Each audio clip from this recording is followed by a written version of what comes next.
Բարև ձեզ հարգելի հայրենակիցներ, ուղիղ եթերում Նոյան Տապանն է Երևանից, հիշեցնեմ, որ ուղիղ եթերի ընթացքում կարող եք զանգարել ամերիկյան 818-977-521 եւ հայաստանյան 060-3511-31 հեռախոսահամարներով հարցեր ուղղել մեր տաղավարում գտնվող հյուրին։ Այսօր տաղավարում հյուր ընկալել եմ Պաշտպան հայրենաց ազգային մշակութային հիմնադրամի նախագահ պատմաբան Գագիկ Սաֆարյանին։ Մեր հետևորդներին հիշեցնեմ, որ Նոյան Տապան ուղիղ եթերները կարող եք հետևել Նոյան Տապանի Patreon-ում, Facebook-յան եւ YouTube-յան էջերում։ Բարև ձեզ, պարոն Սաֆարյան, շնորհակալ եմ Նոյան Տապանի հրավերն ընդունելու համար։ Նմանապես ես։ Պարոն Սաֆարյան, դեկտեմբերի 10-ը փաստորեն Արցախի պատմության առավել վճռական փաստերից էր 1991 թվական անկախություն եւ սահմանադրություն եւ այստեղի եղած Արցախի այդ վերնախավը կարելի է ասել իրենք կազմակերպեցին ամեն դեպքում մի փոքրիկ ներկայացությունում կազմակերպել էին մի փոքր լսումներ եւ այդ լսումների ժամանակ եղել են կարծիքներ, ես առանձնացրել եմ հիմնականում Տիգրան Թորոսյանի անհայտարարությունը, որ Արցախի խնդիրը միջազգային քաղաքական ատյաններում մնացել է անտեր։ Հայաստանի իշխանությունները Արցախի անվտանգության երաշխավորից վերածվել են հակաարցախյան ճակատի առաջատարի, նպատակ ունենալով մոռացության տալ Արցախը։ Հիմա պարոն Սաֆարյան, այս ձևակերպումը արդյոք նշանակում է, որ իրոք Հայաստանի իշխանությունները գիտակցված դուրս են գալիս Արցախի հարցի պաշտպանությունից, ելնելով նաև նրանից, որ Նիկոլ Փաշինյանը փաստորեն հայտարարեց, որ առաջարկություն է անում Ադրբեջանին համատեղ ճանապարհային քարտեզ կազմել եւ ընդհանրապես փակել թեման Արևմտյան Ադրբեջան եւ Ղարաբաղի հայերի վերադարձ։ Շատ լավ։ Փորձեմ Սա ձեր թեման է, կարծում եմ, որ այո, փորձեմ անդրադառնալ ըստ ամենայնի կամ հավուր պատշաճի։ Տեսեք, նախ Արցախի ներկայացությունում այդ բազմաբնույթ եւ բազմա, այսպես նշանակ թիրախային հարցադրումները ես չեմ ընդունում, որովհետեւ մարդիկ այդ արժեհամակարգի կրողները չեն։ Ինչու համար եմ ասում այդ արժեհամակարգի կրողները չեն, որովհետև առնվազն 35 տարի դրանից առաջ եւ դրանից հետո էլ ես նկատի ունեմ սերնդափոխությունը, ճանաչել եմ մարդկանց, այդ թվում ձեր հիշատակած անձնավորությունը, որը զբաղեցրել է Հայաստանի Հանրապետության ազգային ժողովի նախագահի բարձր պաշտոնը, իրենք այդ արժեհամակարգի կրողները չեն։ Այլևս չեմ խոսում, որ եղել են ուրեմն կրավորական կեցվածքով մարդիկ, այլևս չեմ ասում, որ եղել են պատեհապաշտներ, օպորտունիստներ, կոնֆորմիստներ եւ այլ։ Խնդիրը այն չէ, որ Արցախի հարցը փակվել է, թե չէ։ Եթե կառավարության ղեկավարը հայտարարի ասի Արցախի հարցը փակված է, ես անպայման կսաստեմ, ես անպայման կընդդիմանամ։ Խնդիրը չի վերաբերում Արցախի հարցը փակվելուն։ Ես չեմ ասում տողատակերում ես այլ բան եմ ընթերցում կամ ես երեք այլ բան եմ ասել, այսօր այո։ Նույնը նաև վերաբերում է Գերմանիայում իր հայտարարություններին, որպես Հայաստանի Հանրապետության կառավարության ղեկավար։ Տեսեք, խնդիրը մենք գնում ենք հիմա ուրեմն ընդգրկուն խաղաղություն հաստատման տարածաշրջանում, հատկապես տրիպի հետ կապված բազմակողմանի, բազմաբնույթ այցեր, արդեն կոնկրետ պրոջեկտների քննարկում եւ ինչու՞ չի նաեւ այդտեղ քննարկում է նաեւ ուրեմն տեղահանվածների փոխադարձ վերաբնակեցման խնդիրը։ Ես պիտի ասեմ, որ տեղահանվածների հետ կապված Հայաստանի Հանրապետությունը իր հանձինս իր կառավարության, իր պետական եւ ոչ պետական հասարակական կազմակերպությունների, որոնք պիտի հարցը բարձրացնեն եվրոպական կամ, չգիտեմ, տարբեր ատյաններում կամ փոխադարձ այս բանակցությունների շրջանակներում ունեն Հայաստանի կողմը ունի մի շարք առավելություններ, որովհետեւ հայ ժողովուրդը Ադրբեջանում մի քանի անգամ ենթարկվել է ցեղասպանության։ Հիմա միգուցե կառավարության ղեկավարը ներկա պահին չի ուզում սրի, չի ուզում մթնոլորտը շիկացնի,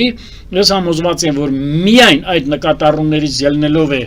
ինքը զսպողական այսպիսի հայտարարություններ անում, բայց տեսեք, Սումգայիթից սկսած, այնուհետև 88 թվականի վերջին Կիրովաբադի ջարդերից սկսած, 90 թվականի հունվարին Բաքվի ջարդերով, որից հետո Մարաղա եւ ուրեմն Արցախի 2020 թվականի չարա բաստիկ եւ ուրեմն արավիրքային պատերազմը եւ Արցախի պարպումը, գենոցիդը, բռնագաղթը եւ այլ։ Այս ամենը մեզ թույլ է տալիս ասելու, որ վաղ թե ուշ Հայաստանում եւ Ադրբեջանում ինչ կառավարություն էլ լինի, անպայման երկու կառավարությունները, հատկապես Ադրբեջանի կառավարությունը անպայման պիտի առերեսվի պատմության հետ։ Նկատի Նիկոլ Փաշինյանը հիմա ժամանակավորապես է այս հարցը դադարեցնում։ Միանշանակ ես պիտի ասեմ, սա միանշանակ ասում է ելնելով դիվանագիտական նկատառումներից բանակցային գործընթացը չվիժեցնելու համար, որովհետև ես տեսնում եմ ուշով ավելի քան 2 տարի ես հետևում եմ այն հիմնարար մոտեցմանը, բալանսա,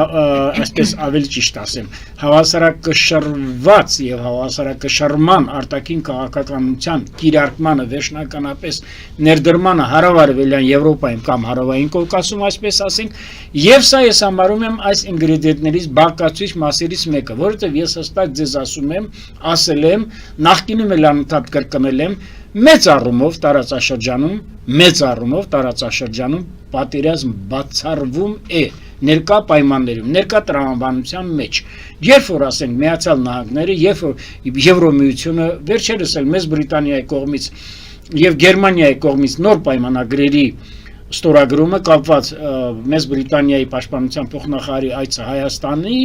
Հայաստան եւ վարչապետի այցը, ուրեմն պաշտոնական այցը Գերմանիայի Դաշնային Հանրապետություն։ Այս կոնտեքստի մեջ, այս համատեքստի մեջ ես ձեզ ասում եմ, որ այլ բան չէ Հայաստանի կառավարությունը որոշումն է նման հայտարարություն։ Գիտեք, եթե ես չասեմ լավագույն, եթե նույնիսկ չասեմ էլ ընդունելի, համենայն դեպս ինձ համար պարզ է եւ հասկանալի է։ Ես այսօր ձեզ ասում եմ, եթե մենք բարձրացնում ենք Արցախահայերի վերադարձ դեպի Արցախ, ես ձեզ ասում եմ, որ սա նաև մենք պիտի նաև պատրաստ լինենք սրա համարժեք պատասխանին Ադրբեջանի կողմից։ Անկախ նրանից իհարկե մեր պահանջը, մեր ցասումը ինչ խոսք արդարացի է։ Այնպես չի, որ ես կարող եմ ընդդիմության հակառակ Ալիևի։ Այո, այնպես չի, որ ես կարող եմ ընդդիմությունից ցածր գոռամ կամ չկարողանամ ավելի հնչեղ կերպով, ավելի փաստարկված ասեմ իմ հիմնավորումները, բայց ես ուզում եմ ասեմ կիրարկելու հողի վրա, որպեսզի դա դառնա իրականություն իմպլեմենտատիվ առումով, ես այսօր գտնում եմ, որ այո, կառավարության ղեկավարը ճիշտ է ասել եւ ճիշտ է արտահայտել։ Եվ վերջին հաշվով ես պիտի ասեմ, մենք մտել ենք մի փուլ, որ մինչև 2026 թվականի համապետական ընտրությունները փորձում են ամեն կերպ վտանգել, չեմ ասում վտանգված է, բայց փորձում են ամեն կերպ վտանգել Հայաստանի Հանրապետության պետականության գոյությունը։ Տեսեք, Վարդան Օսկանյանն էլ արձագանքել այդ հայտարարությանը եւ խոսում է, որ Արցախի իրավաքաղաքական ժառանգության վրա այդ հայտարարությունը շատ բացասական ազդեցություն է ունենում։ Ես պիտի ասեմ հետեւյալը, Վարդան Օսկանյանը 2005-6 թվականներին, երբ որ ամբողջ Նախճեվանում ավերվեց հայկական մշակութային ժառանգությունը, մի ծպտուն չի հանել։ Նրա նույնիսկ միջազգային որևէ հարթակներում ելույթ չի ունեցել, եւ վերջին հաշվով գիտեք ինչ, Վարդան Օսկանյանը ինքը ուրեմն պրոֆեսիոնալ դիվանագետ չի, նա ընդամենը կատարել է Լևոն Տեր-Պետրոսյանի, նաեւ օրվա գլխավոր խորհրդական Ժիրայր Լիպարիտյանի, այնուհետեւ Հայաստանի Հանրապետության իշխանությունը զավթած 98-2008 թվականներին Ռոբերտ Քոչարյանի հրահանգները։ Այլ բան նա ասել չի կարող եւ վերջին հաշվով գիտեք ինչ, ես քաղաքական դիակներին, քաղաքական հանգուցյալներին չեմ ուզում շատ անդրադառնամ, որովհետեւ ասում եմ, այսօրվա իրականությունը Արցախի խնդրի հետ կապված, նաև ոչ միայն Արցախի խնդրի հետ կապված, նաև տասնամյակներ շարունակ Հայաստանի միջազգային մեկուսացման գլխավոր մեղավորները երկրի նախորդ ղեկավարներն են ախտիր կերպով իրենց արտաքին գործոս նախարարներով, որոնք չեն մարսում այն ինչ որ հիմա տեղի ունեն, թեկուզ Նիկոլ Փաշինյանի այցը Գերմանիայի։ Ես հիմա փորձեմ, ուրեմն ես կուզենամ ավելի շատ ծանրանամ մեր արտաքին քաղաքականության այն սկզբունքների վրա, որը տանում է դեպի խաղաղության պայմանագրի ստորագրում, այն սկզբունքների վրա, որը տանում է դեպի ճանապարհների ապաշրջափակում, այն սկզբունքների վրա, որը հնարավորություններ տալիս նոր կապուղիների իրացման համար, այն սկզբունքների վրա, որը Հայաստանի Հանրապետությունը հնարավորություն է տվել սահմանապահ զորքերի հետ մեկտեղ, ուրեմն ապահովել երկրի անվտանգությունը, սահմանային կրակոցների իսպառ դադարեցումը, բանակում մեր զինվորի ուրեմն ծառայելը խաղաղ եւ անվտանգ պայմաններով եւ ինչու՞ չի նաեւ Հայաստանի Հանրապետության ներդրումային դաշտի ամեն կերպով անխտիր ուրեմն թափանցիկության եւ օբյեկտիվության ապահովումը եւ Հայաստանի Հանրապետության զարգացումը, այդ թվում դա կլինի հակակոռուպցիոն պայքարը, արդարադատության, սոցիալական, հարկային քաղաքականության եւ ուրեմն կրթության եւ առողջապահության ոլորտում։ Պարոն Սաֆարյան, մեզ լսում է եւ ես գիտեմ, որ արցախցիները շատ են սպասում նաեւ ձեր խոսքին, հիմա փորձենք ամփոփել եւ ասում եմ մատչելի լեզվով հասկացնենք, որ իրենց թեման փակ չէ, որտեղ հիմա զարմանալի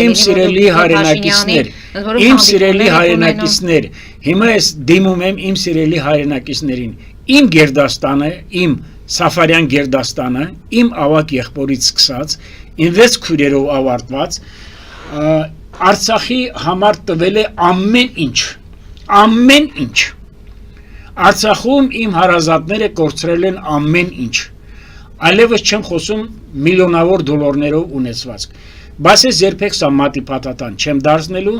ես չեմ թողնի, որ իմ հայրենակիցները եւ իմ հարազատները դառնան ուրեմն մոլորիալ գառեր եւ օրվա պատեհապաշտ վրեժխնդրությամբ տոգորված քաղաքական ուժերի ձեռքին դառնան գործիք, որովհետև Արցախի կործանման համար առաջի հերթին նրանք են պատասխանատու։ Արցախի իրականությունը վերերացվել գեներալների եւ հանցաշխարհի ներկայացուցիչների համատեղ ուրեմն խոսակցությունների, վիճաբանությունների, մասերի բաժանման, չգիտեմ ամեն խնդիրների, ինչու համար եմ սա ասում։ Հայաստանի Հանրապետության 3 նախագահները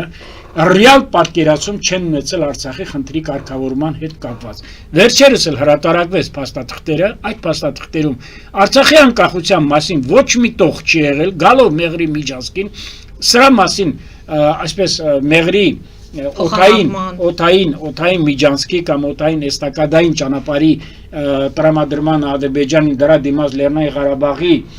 միանալը Հայաստանին կամ անկախությունը սա սուտ է, սա կեղծիք է։ Նախ Հայաստանի Հանրապետության 3 նախագահները թե դիվանագիտորեն, թե քաղաքականորեն չունեն այդպիսի ներքին ուժ,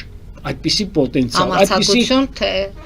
եւ համարձակություն եւ նաեւ ինտելեկտուալ կարողություններ։ Դա էլ գալիս է նրանից, որ նրանք Արցախյան շարժման հետ ոչ մի աղերս չեն ունեցել։ Նրանք չեն մասնակցել Արցախյան շարժման սկզբնավորմանը։ Նրանք այսօր էլ պաշտպանում են եկեղեցու վերնախավին, բայց չգիտեն ինչ է հայ եկեղեցին։ Բոլորը միասին։ Նրանք չգիտեն, որ հայ եկեղեցու վերնախավը, եկեղեցու բարձրաստիճան հոգևորականները ամբողջովին ընկղված են հայոց պետականությունը կործանելու դավադիր եւ դավաճանական գործարքներին։ Հիմա ես ասեմ, չէ ուզում ասեի, ուրբաթ օրը Աբովյան քաղաքում կառավարության բարձր անդամների պաշտոնյաների իրավասու պետական այրերի հետ անց են կացրել հանդիպում իմ հայրենակիցների, ես ինքս եմ խնդրել, որ նրանք մասնակցեն, դուք լավ գիտեք, որ ես կարող եմ խնդրել Ինչպես է հավաքում այդ մարդկանց, պարոն Սաֆարյան, որտեղ քանի որ մեծ մասը ինձ ճանաչում են, քանի որ մեծ մասը ինձ ճանաչում են, ես ունեմ շատ լավ բարեկամներ, ծանոթներ եւ ներկա են գտնվել 40-ից 50 հոգի մարդ։ Հաջորդը լինելու է վաղը Գավառ քաղաքում մշակույթի տանը, եւ որը ներկա է գտնելու առնվազն 50-60 մարդ, նույն ձևաչափով։ Ներկա լինելու սոցիալական աշխատանքի սոցիալական հարցերի նախարարության ներկայացուցիչը, ներկա լինելու փոխվարչապետի գրասենյակի տնօրենը, ով որ գիտեք կոորդինացնում է մեծ փոխվարչապետ պարոն Խաչատրյանը կոորդինացնում է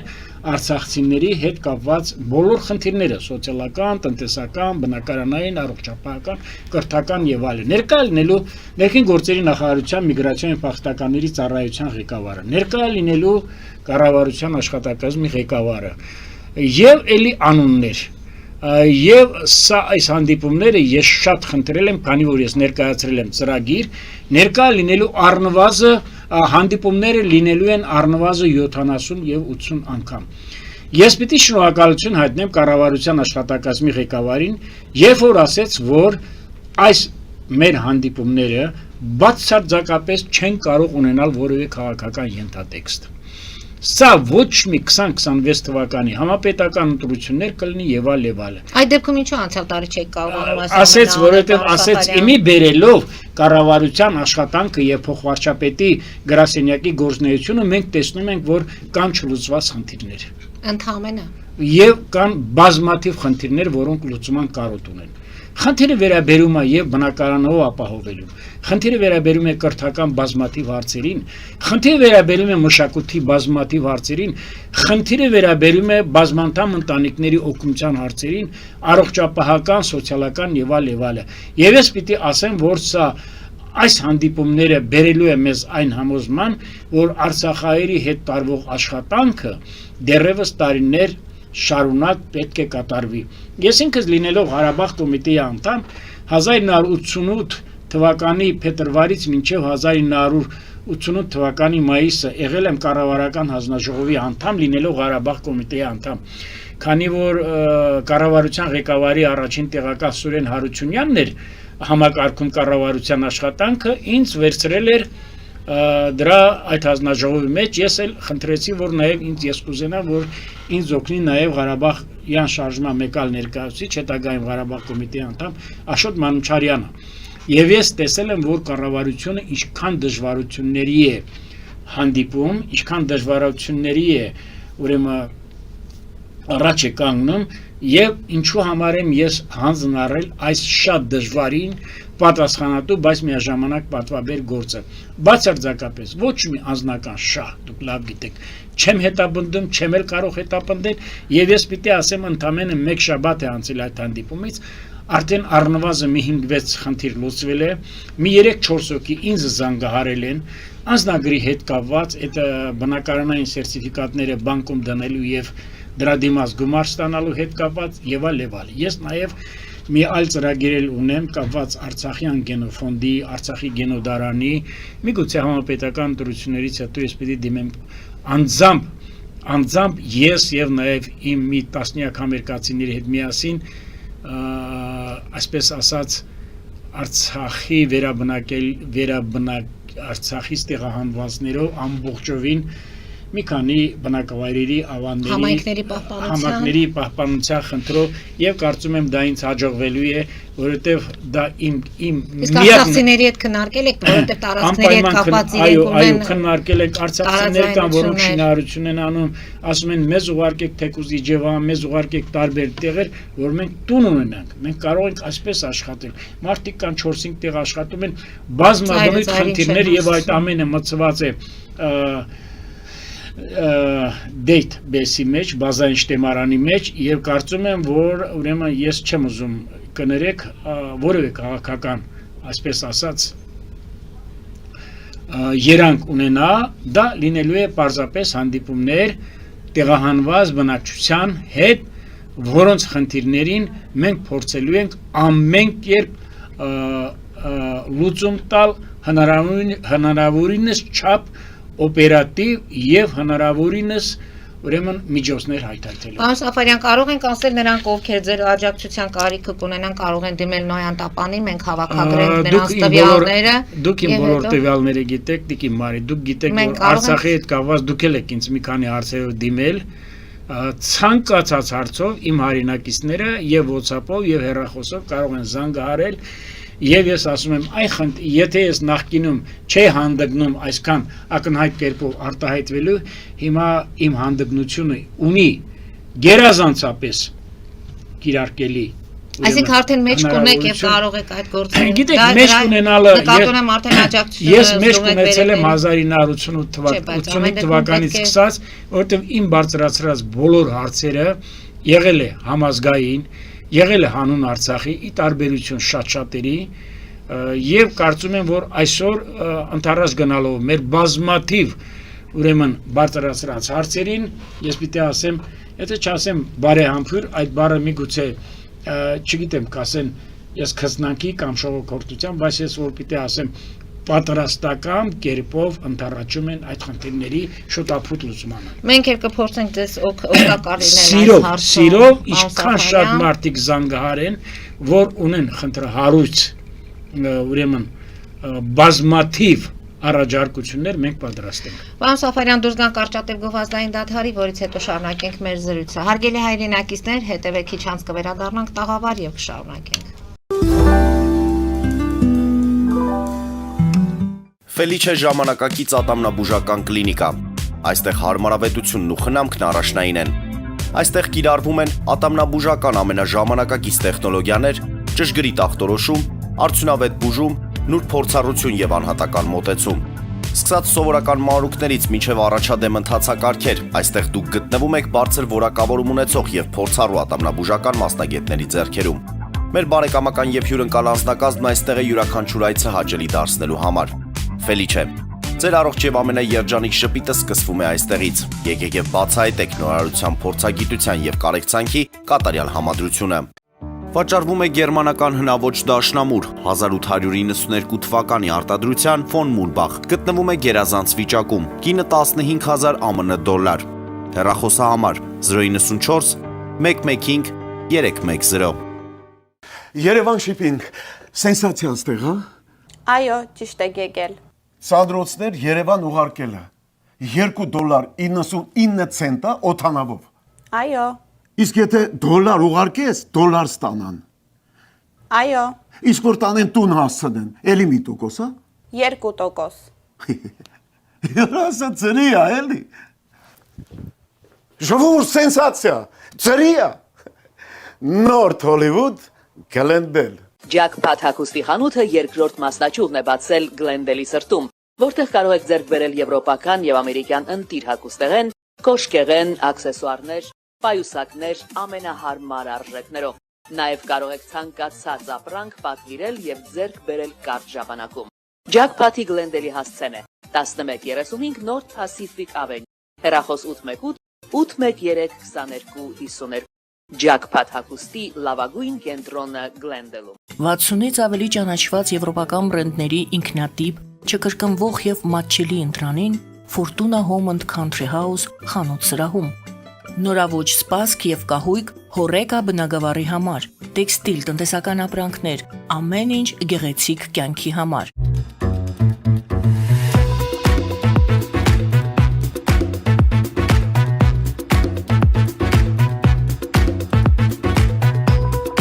Արարատ ռեստորան, ընտանեկան եւ ընկերական ժամանցի լավագույն հասցե, սիրված արտիստներ, հյուրընկալ մթնոլորտ, հարուստ ճաշացան, անմահական խորտիկներ։ Արարատ ռեստորան, հասցեն անփոփոխ, սիրով սպասում ենք ձեզ։ Լավագույն պաղպաղակ, բնական, համեղ եւ մատչելի գներով պաղպաղակը կարող եք ձեռք բերել բոլոր հայկական խանութներում։ Պահանջեք հայկական պաղպաղակ, Թամարա պաղպաղակ։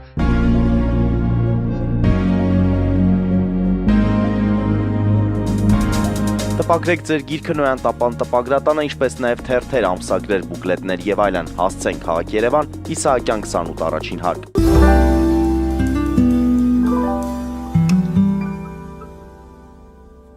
Հարգելի հայրենակիցներ, Նոյան տապանը կրկին եթերում է։ Եթե այս թեման Արցախի հետ կապված ամփոփենք, պարոն Սաֆարյան, նրանք ովքեր հարցեր կունենան արցախահայերը կարող են դիմել Նոյան տապանին, մենք տվյալները կվերցնենք եւ ձեզ կփոխանցենք։ Ժամանակ առ ժամանակ էլ ներողություն եմ խնդրում, դուք հաշվետվությամբ այստեղ հանդես կգաք, թե ինչ աշխատանքներ եք արել։ Ես ընդամենը մեկ արել։ նախադասություն ասեմ, եթե անհրաժեշտ լինի հանդիպել ավելի քան 100,000 արցախցիների հետ, ու ընտանիքների բնականա, ես ձեզ վստահեցնում եմ, որ խոստանում եմ, որ պատրաստ եմ մեկիկ բոլորի հետ հանդիպել։ Մենք զանգ ունենք, լսենք մեր հեռուստադիտողին, որից հետո ես իմ հարցերը շարունակեմ ձեզ։ Լսում ենք, դուք եթերում եք։ Բարև ձեզ Տիկին Պետրոսյան, բարև ձեզ պարոն Սաֆարյան, ողջունում ձեզ հեռավոր Գլենդելից։ Պարոն Սաֆարյան, կարծում եմ լինել արցախցի դեռ չի նշանակում չլինել վարշապետի գետատրեք խոսափողը։ Ես չեմ ուզում այստեղ շրջված սազանդար բառ օգտագործել, բայց դուք նոր ասացիք, որ վարշապետը երբեք կամ չի ասում Արցախյան հարցը փակված է։ Ես կարծում եմ լուրերում, Տիկին Մարին կարող է հաստատել, վարշապետը ասում է Ղարաբաղյան շարժումը ավարտված է եւ այն չպետք է վեր սկսել։ Եվ առաջիկա տասնամյակներում պետք է երկու պետություններն էլ կենտրոնանան ներքին գործերի վրա, այսինքն ավարտված է Ղարաբաղյան շարժումը։ Սա առաջին հարցս։ Որտեղից դուք վերցրեցիք, որ վարշապետը ժամանակավորապես կամ դիվանագետորեն է սա անում, այլ ոչ թե ասում է, որ Արցախյան հարցը փակված է, որտեղ ինձ այդպես է թվում լուրերից։ Եվ երկրորդ, Եվրոպան, Արևմուտքը, որը երաշխավորում է մեր անվտանգությունը։ Եվ նրանք ասում են, որ ղարաբաղցիները պետք է վերադառնան։ Ինչու Հայաստանը վարչապետը չի կարող նույն կերպ ունենալով Եվրոպայի աջակցությունը օգտագործել, ասել, որ այո, նրանք իրավունք ունեն վերադառնալու եւ դա օգտագործել Ադրբեջանի դեմ որպես զսպան։ Արդյոք այն, որ դա չի անում նա, չնայած որ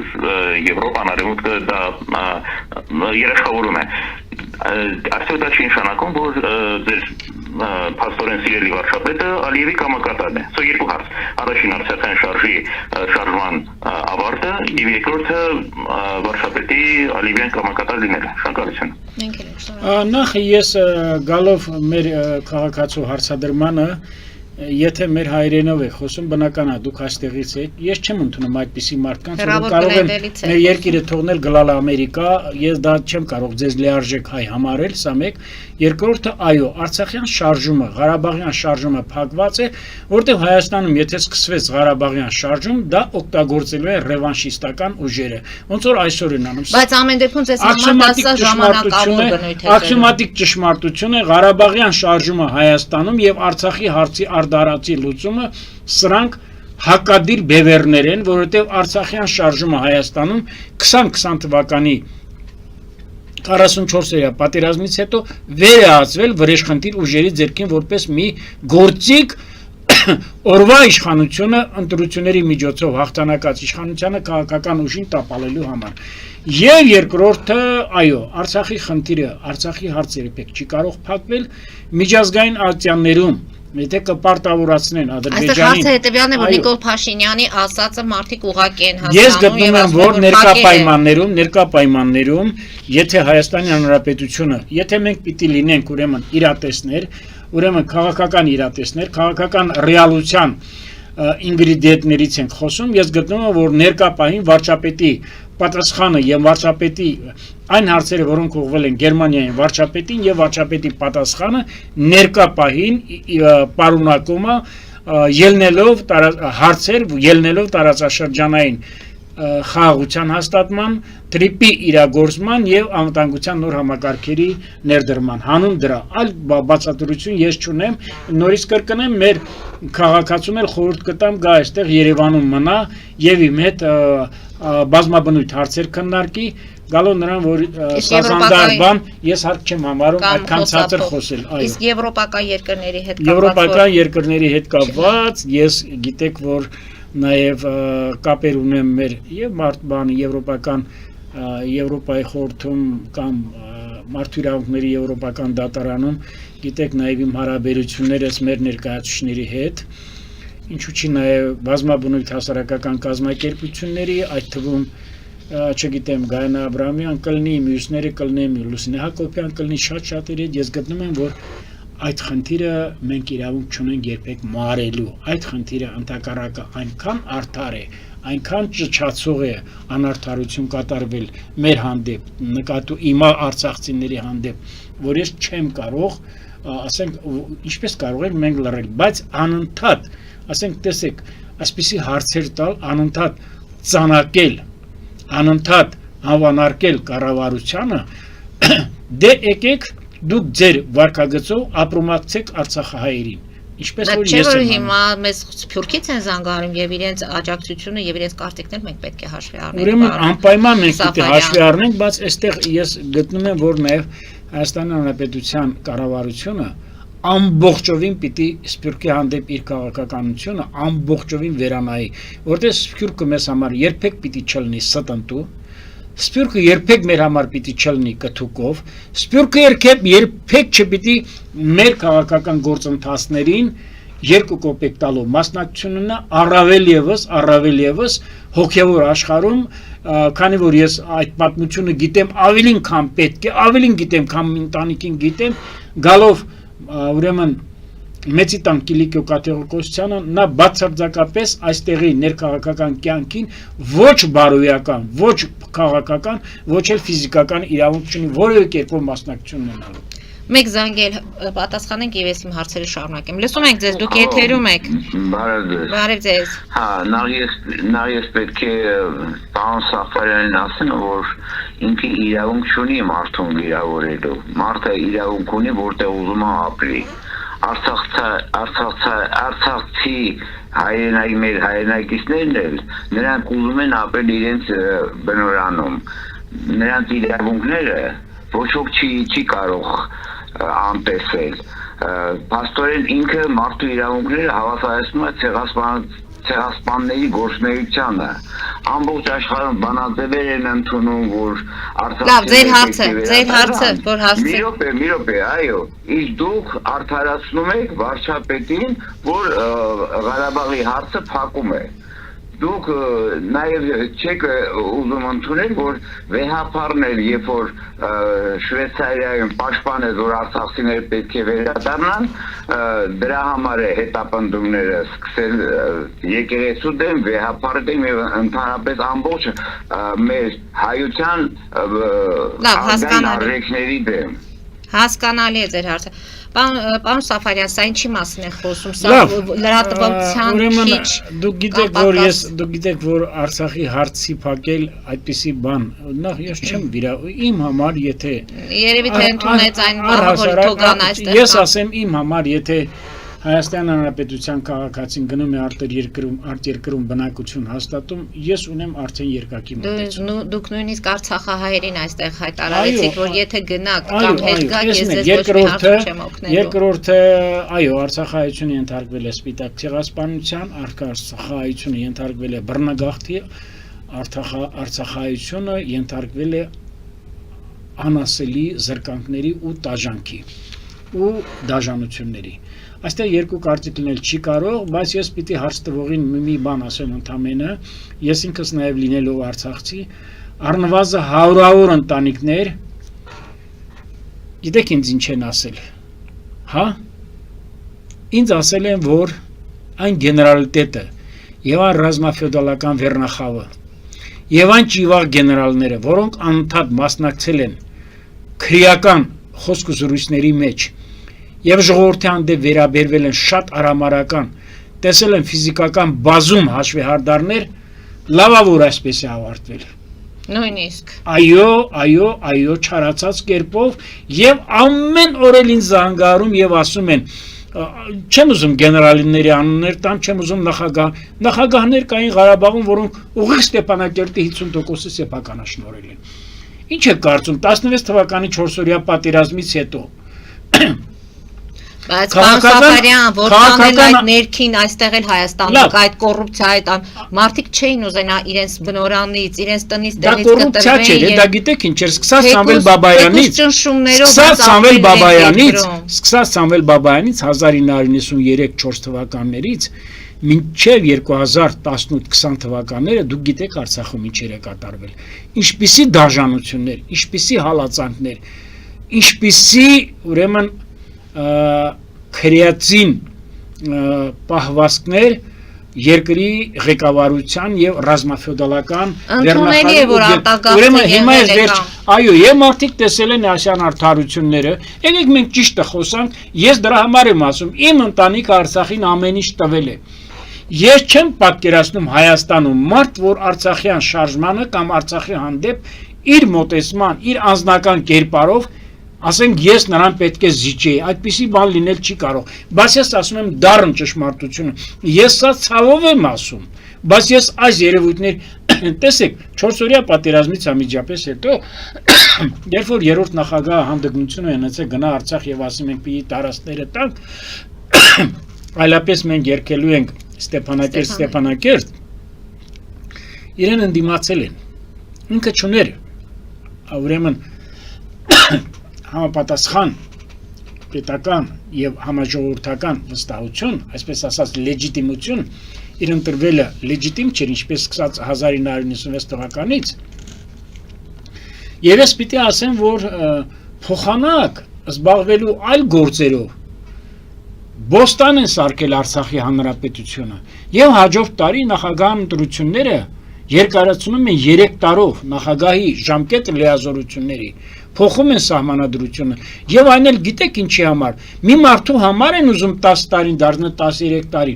որը բացարձակապես չի ղեկավարել Արցախի հանրապետությունը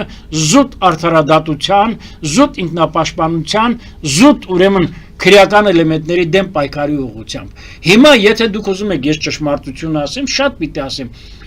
Հայաստանի բոլոր ղեկավարները կտրված են եղել ռեալ իրականությունից։ Լևոն Տեր-Պետրոսյանի ժամանակ եղել են իշխանական թևեր։ Վազգեն Սարգսյանը առանձին, Վանոս Սիրադեղյանը առանձին, այնուհետև Լևոն Տեր-Պետրոսյանը եւ Վազգեն Սարգսյանը բերեցի Ղարաբաղի, այսպես ասած, ոչ ի դժբախտություն հայ ժողովրդի Սերժ Սարգսյանի, Ռոբերտ Քոչարյանին, այնտեղ Սամվել Բաբայանը եւ առաջ եկավ բազմաբևեռ իշխանություն, որը չէր կարողանում ոչ վարչապետ Բագրատյանը գլուխ անել, ոչ Լևոն Տեր-Պետրոսյանը։ Ռոբերտ Քոչարյանի ժամանակ Գրեյ Էմինենսի կամ Գորշ կարդինալի դեր խաղում էր Սերժ Սարգսյանը, այլևս չեն խոսում կաշառակել բազմաթիվ պաշտոնյաների։ Երևանի քաղաքապետ, չգիտեմ, Երվանդ Զախարյան, տարածքային կառավարման նախարար Հովիկ Աբրամյան եւ այլ մականունավոր մարդիկ եւ այլ։ Սերժ Սարգսյանի ժամանակ երկիրը վերահասել քրեա օլիգարխիկ իշխանության, Հայաստանի Հանրապետության վերջին 35 տարվա մեջ միակ իշխանությունը, որը կարող է իր ձեռքում պահել օրինականությունը, իրավապահ համակարգը եւ նաեւ միջոցներ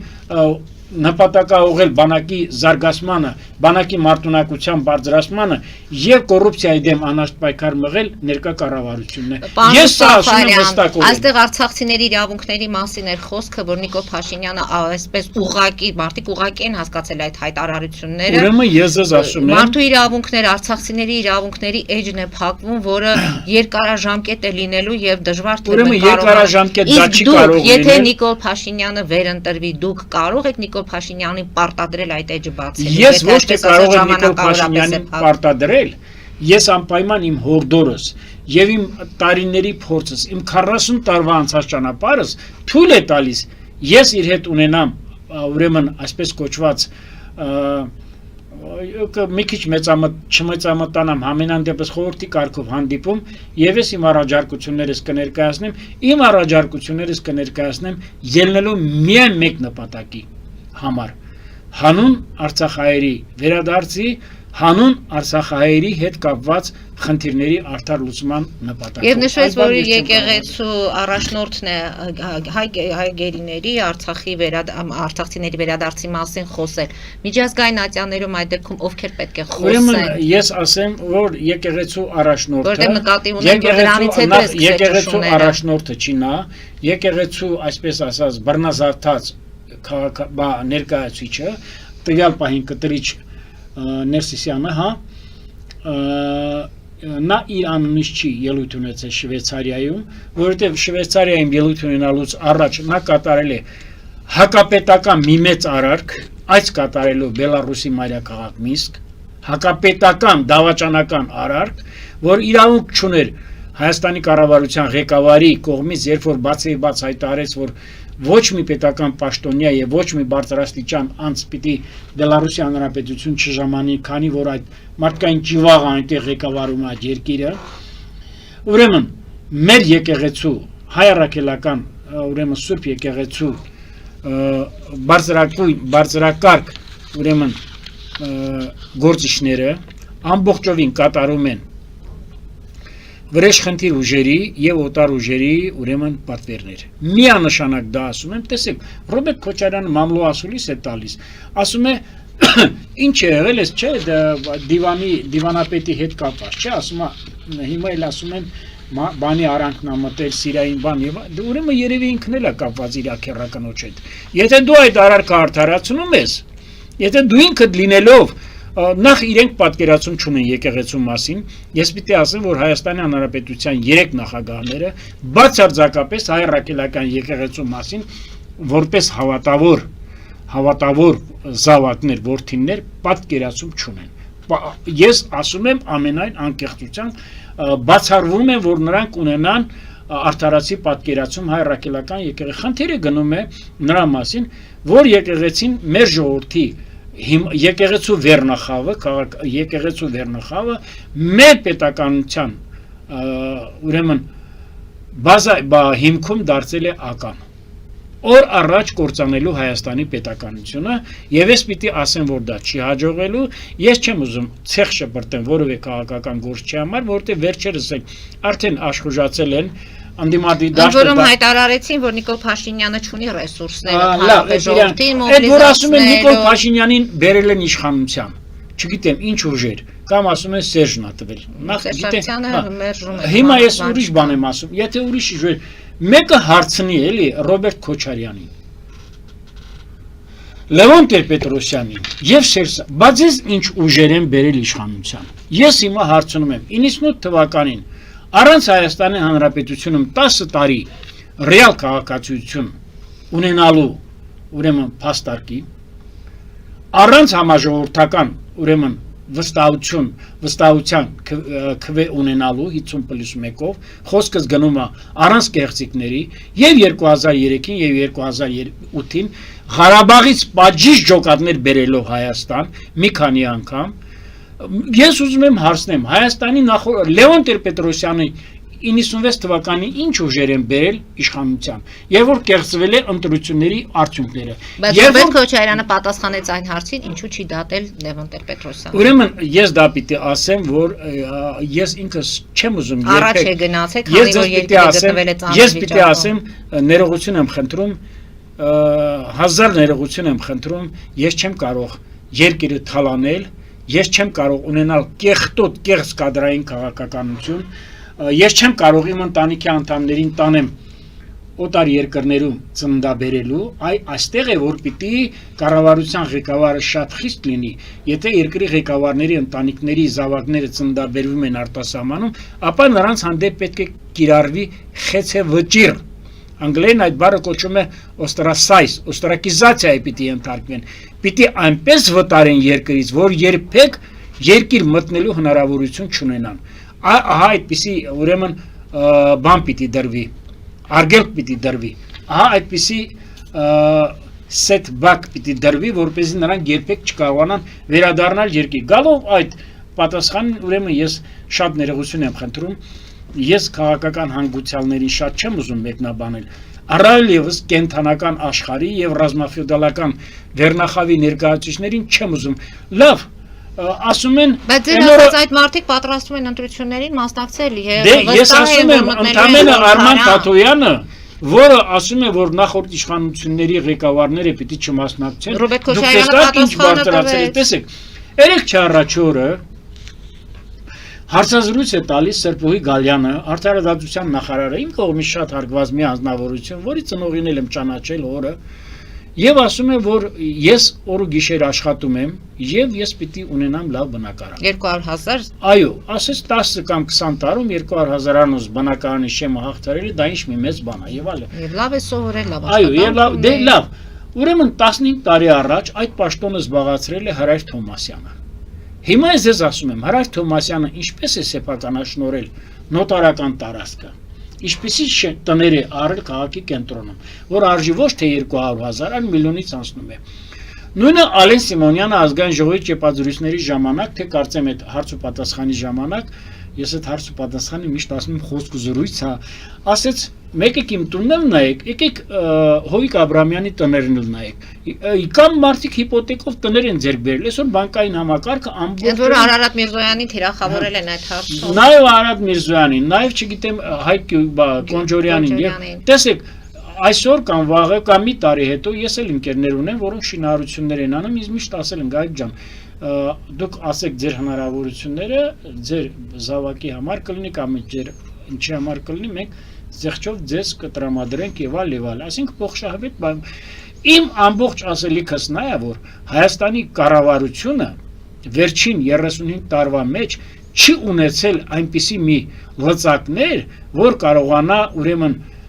վերահսկել երկրում կատարվող անարդարությունները, բյուջեի ուրեմն գողությունները, բանակի թալանը եւ այլևս չեմ խոսում քաղաքական սպանությունների մասին, որովհետեւ հարկ չեմ համարում։ Այլևս չեմ խոսում կներեք ես որևէ մեկի հասցեին բան չունեմ, բայց որ մեր գեներալիտետը եւ քրեատին մշակույթի ինչպես են ասում այդ օրենքով գողերը ուրեմն համատեղ կերպով կոմբինացիաներ են անում տարբեր ֆինանսական գործողություններ կատարելով, այդ թվում նաև Արցախում, այդ թվում նրանց ներկայացուցիչները այստեղ շարունակում են նույն ձևի, եւ ես պիտի ասեմ, որ ուրեմն այո,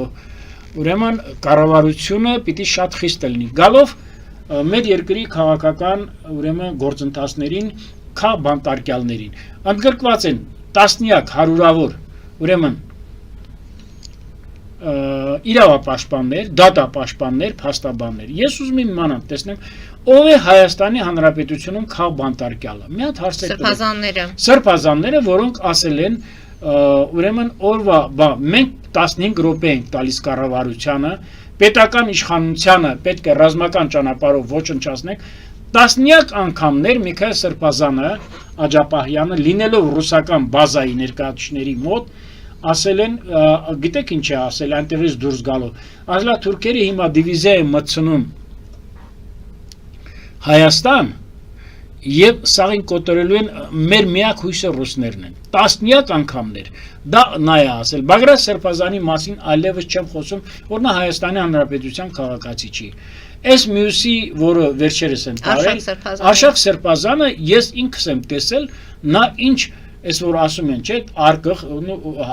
ռուսերեն ասում են, յաշիկ մեքենայով մանգալը, բրաբուսներով, չէ,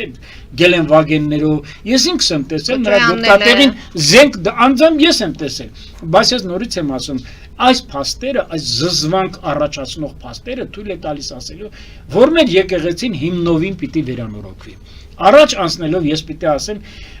ես իմ լուսահոգի ընկերոջ Սամվել Կարապետյանի հետ միշտ խոսելով ազգային մշակույթից, հայ եկեղեցուց, մենք գրեթե միշտ եղել ենք նույնակարծիք։ Մեր եկեղեցին, մեր եկեղեցու ղեկավարությունը վերջին 2 տասնամյակներում չի բարձրացրել որևէ պետականամետ պետության շահերից ելնելով որևէ հարցեր։ Ընդհակառակը անընդհատ փորձել է իր գերաշխանությունը բարձր պահել, անընդհատ փորձել է ինքը ինքնուրույն կերպով առանց պետության շահը հաշվի առնելով։ Ես պիտի մի բան ասեմ, երջանկահիշատակ Գարեգին Ա վեհապարի կողմից ավելի քան 2.5 միլիոն դոլար փող է տրամադրվել Վազգեն Սարգսյանի եղած ժամանակ Պաշտպանության նախարարությանը եւ Վազգեն Սարգսյանը այդ գումարով, եթե չեմ սխալվում, մի քանի տանկ կամ գերձայնային ինքնարդի ռազմական բերել է Երևան։ Ես դա ասում եմ փաստեր, ես դա ասում եմ ճիշտ աղբյուրից։ Մեկ ուրիշ բան էլ ես պիտի ասեմ, այն ինչ որ այսօր եկեղեցին տնօրինում է, դա թափանցիկ չէ։ Այն ինչ որ եկեղեցու մասին չի խոսքս, ես ասացի, ուրեմն եկեղեցու վերնախավի մասին է, որ փորձում է ամեն կերպ ուրեմն պահել իր իշխանությունը, դա չի հաջողվելու։ Ես ասում եմ, մեր հոգևորականները, վերջերս էլ ելույթ են ունենում եւ Բալթյան թեմի հայոց հոգևոր ուրեմն թեմի ղեկավարը եւ ելույթ ունեցավ աստվածաբանության դոկտոր Գևորգ Սրբազանը եւ էլի Սրբազաններ ելույթ են ունեցում եւ նույնիսկ ուրեմն թեմակալ առաջնորդանիստ եկեղեցում 7 վերքում Գյումրիում տեղի ունեցած պատարագի ժամանակ ես տեսա նաեւ Գյումրիի հասարակության որոշ մասի շատ վատ պահվածքը, ես քանի որ գյումրեցիների հանդեպ ունեմ մեծ հարգանք եւ մեծ ուրեմն պատկառանք, բայց ես պիտի ասեմ, ես շատ զարհուրանք ապրեցի եւ նաեւ շատ զարհուրանք եմ ապրում նաեւ իմ որոշ արցախահայ նրանք էլ են ապրել այդ զարհուրանքը արցախցիների հետ կապված այդ պատկառը գիտեք գնացեք ում եք ձայն տալիս գնացեք ում հանրահավաքի Բայց Սաֆարյան հենց դեկտեմբերի 7-ին պետք է այդ ամենան տրվեր եւ արվեր իհարկե ցավեցրել ենք բայց գնացել ում եք ձայն տալիս դուք գնացել ում քաղաքական հենարան եք դառնում Ռոբերտ Քոչարյանի ես ուզում եմ իմանամ ձեզ դաշ չեղավ ինչ կատարվեց Արցախում ձեզ դաշ չեղավ ինչ կատարվեց Հայաստանում ձեզ դաշ չեղավ ասենք քաղաքական սպանությունները ձեզ դաշ չեղավ լափելը ամեն դեպքում թոկից ազատվել է պետք ինչպես ասում է Ռոբերտ Քոչարյանը թոք չի ասում թոք էր ասում ես չգիտեմ եթե թոք է չպետք է ազատվի որտեվ դա թոք Հա, այո, պարան, ես կարծեք թե դրան մասին էր խոսում, բայց ինքը թոք էր ասում։ Դե տեսեք, ես ավելին պիտի ասեմ, որ ես եկեղեցու հետ կապված կիսատ մնաց, եկեղեցու մասին ոչինչ չիմացողները եկեղեցու վերնախավը փորձում են օգտագործել իրենց քաղաքական վրեժխնդրության եւ քաղաքական վերակենդանացման հարություն առնելու համար։ Դա չի լինելու։ Մեր եկեղեցու վերնախավը միշտ էլ քարոզել է խավարը։ Մեր բազմաթիվ օրինակներ ունենք, որ կապ չունի մեր իրականությունից կտրված են, հրաշապատումի օրինակներ են բերում, եւ ես պիտի ասեմ, որ ամեն ինչ միջոցների արժեվ խտրականություն չեն դնում, եկեղեցուն են օգտագործում, եռաբլուրն են օգտագործում մեր սրբության սրբոցը, մեկ այլ սրբության սրբոց 2021 թվականին իշխանափոխության համար օգտագործեցին մեր բանակի վերնախավը գլխավոր շտաբի, որը չհաջողվեց նրան, մեր ժողովուրդը անսասան կանգնեց։ Այսօր էլ Ռուսաստանից բերված տարբեր տրամաչափի գործարարներ, Մոսկվայում կարծեք ցույցեր եւ այլ։ Ես պիտի ասեմ, կան ավելի լավ ուժեր, քան ներկա գործող կառավարությունը։ Կստանա 2026 թվականի համապետական ընտրություններում համաժողովրդական քվե, ես ասում եմ ին վերապահ աջակցությունն եմ հայտնելու։ Այլ ճանապարհով Հայաստան Հանրապետությունը հանրապետության իշխանությունը զավթելու համար ցանկացած ճանապարհ, ես դա համարում եմ բացի համապետական ընտրություններից եւ համաժողովրդական քվե ժողովրդի կամ արտահայտություն,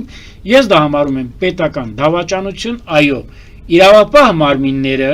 պիտի գտնվեն իրենց բարձունքում, ինչպես որ այսօր կան։ Մոռացել եք, որ 24 սրբազան շարժման ժամանակ Սրբազան շարժման ժամանակ այդ ՀԿ երիտասարդական թևի պատգամավոր կա Մամիջանյան, չէ, որ ասում է 2008 թվականի մարտի 1-ի եւ 2024 թվականի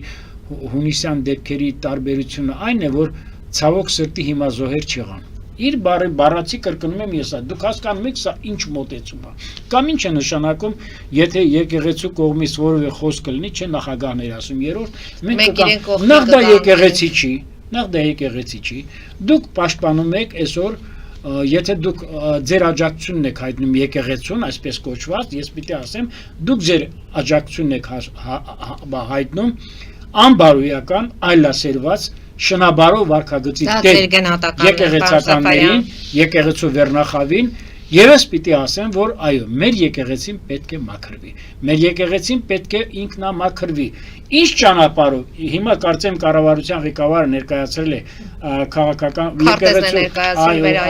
բանի վերափոխման քարտեզը, ես մի քիչ կդժվարանամ իմ գնահատականները տալուց, ես ունեմ իմ ուրույն գնահատականները, ինչու հետաձգվեց եպիսկոպոսած ժողովը, որովհետեւ հստակ կերպով մեսիջ կա, որ այնտեղ Կտրիչ Ներսիսյանին հայտնելու են անվստահություն։ Եթե Կտրիչ Ներսիսյանը գտնում է ինքը իրավունք չունի միայնակ որոշելու, որ եկեղեցու վրա կա հարձակումներ, այդպիսի բան չկա։ Եվ մեկն էլ կա աթեիզմի մասնագետ է Աստվածամերժության համալսարանից Խաչատրյան ազգանով, ասում է վեհապարը չի կարող հրաժարական տա, քանի որ օծյալ կաթողիկոս է։ Կներեք արտահայտությանս, մեր երկրի նախագահներն էլ ձեռքը դնում են սահմանադրության եւ Աստվածաշնչի վրա, բայց ինչ այլանդակություններ եւ սպանություններ ասես կատարեցին երթմնազամցությունները։ Իսկ ով է ասել, որ այդպես չի։ Ով է ասել, որ վեհապարի մերժելով, կտրիչի ներժելով, մենք մերժում ենք Աստծուն։ Կամ մենք մերժում ենք մեր բանը, հավատը, այդպիսի բան լինել չի կարող։ Այո, մեր տաճարները եկեղեցու տունն են, այլ տարբերակ չկա, բայց ես ձեզ ասում եմ, կա ճանապարհ ազգային եկեղեցական ժողովը, որի 1/3-ը պիտի լինեն աշխարհիկ մարդիկ, քաղաքացիներ սովորական, կամ կա բարձր գերագույն հոգևոր խորհուրդ, որը կարծում եմ պիտի առաջարկություն անի օր առաջ ազատվելու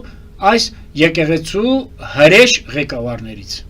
Պարոն Սաֆարյան, շնորհակալություն եմ հայտնում այսօրվա հաղորդման համար, մեր ժամանակը մոտեցավ ավարտին, կարծում եմ մինչև տարեվերջ մենք նորից հանդիպելու հնարավորություն կունենանք եւ դուք որոշեք, ես եթե կհանդիպենք էլ, ես կուզենամ, կներեք, ես կուզենամ իմ քաղաքական կողմնորոշումը անսասան է լինելու, երբեք չի փոխվելու, բայց եթե հանդիպում էլ ունենանք, կուզենամ միայն հանդիպեմ Արցախի ժողովրդի հետ կապված մեր անելիքների, ծրագրերի, գետնի վրա ավելի կիրառական ձևով մեր ժողովրդի հետ շփվելու համար։ Պարզապես լինում են որոշակի ելույթներ եւ հայտարարություններ, որոնց չեն կարողանում դեռ չքննարկել, որտեղ դուք անդրադարձերում։ Ուրեմն, տիկի Մարի, կարծեմ արդեն ավարտվեց մեր խոսակցությունը, ես պիտի ասեմ, որևիցե վերջին 35 տարվա ընթացքում որևիցե կառավարությունից չեմ օգտվել։ Միշտ առաջարկներ եղել է սկսած նույնիսկ Վազգեն Մանուկյանից, Լևոն Տեր-Պետրոսյանից Հայաստան Հանրապետության ամենաբարձր պաշտոնի համար, այլևս չեմ խոսում նախարար կամ փոխվարչապետ եւ այլ եւ այլ։ Վերջերս էլ ես փողոցում հանդիպում եմ նախկին ֆինանսների նախարար Լևոն Բարխուդարյանին, որ հետ ունեմ շատ մտերմիկ հարաբերություններ եւ ասում եմ ես հիշում եմ, որ քեզ ինչպիսի բաներ էին առաջարկում եւ դու հրաժարվում ես, դե ես իրենց ընտանիքի հետ էլ ունեի բարեկամաբան մտերմիկ հարաբերություններ եւ տեսեք մարդը ելույթ ունենում հարցազրույց է տալիս չի սարսափեցնում մեր ժողովրդին ասում է գազը փակելով անհնարին բան է ռուսները գազը փակեն մեր ժողովուրդը շեղվի եվրոպական գործընթացներից կամ անկախությունից գազը փակելով մենք ունենք պարսկական գազը մեկ ուրիշ բան կարող ենք դրա մասին այլընտրանքային մտածել եւ անընդհատ հատատալ մեր պամիդորը չի գնալու կոնյակը չի գնալու գիտեք ինչ կա սիրելիներս անկախությունը եւ ուրեմն ազատությունը չի չափվում ուրեմն պատեհապաշտությամբ չի չափվում քաղաքական կարճատեսությամբ մեր երկրի նախորդ ղեկավարները ասում եմ ձեզ ավարտեցինք ասում են տարածաշրջան նկատի ունեն Հայաստան, Վրաստան, Ադրբեջան եւ Ռուսաստանի հետ մեծ եւ փոքր եղբոր հարաբերություններ այն ձևաչափով որ ես գիտեմ հայ-ռուսական հարաբերությունները սկսած 18-րդ դարից համաձայնվեք իմ հետ մեծամտություն չլինի ընդամենը Հայաստան Հանրապետությունում 3 հոգու մեջ հաստատ ես երրորդ տեղը չեմ գրավել։ Շնորհակալություն, պարոն։ Ես եմ շնորհակալ։ Հարգելի հայրենակիցներ, այսօր այսքանով ավարտեցինք մեր հաղորդումը, հետևեք զարգացումներին, մնացեք խաղաղությամբ։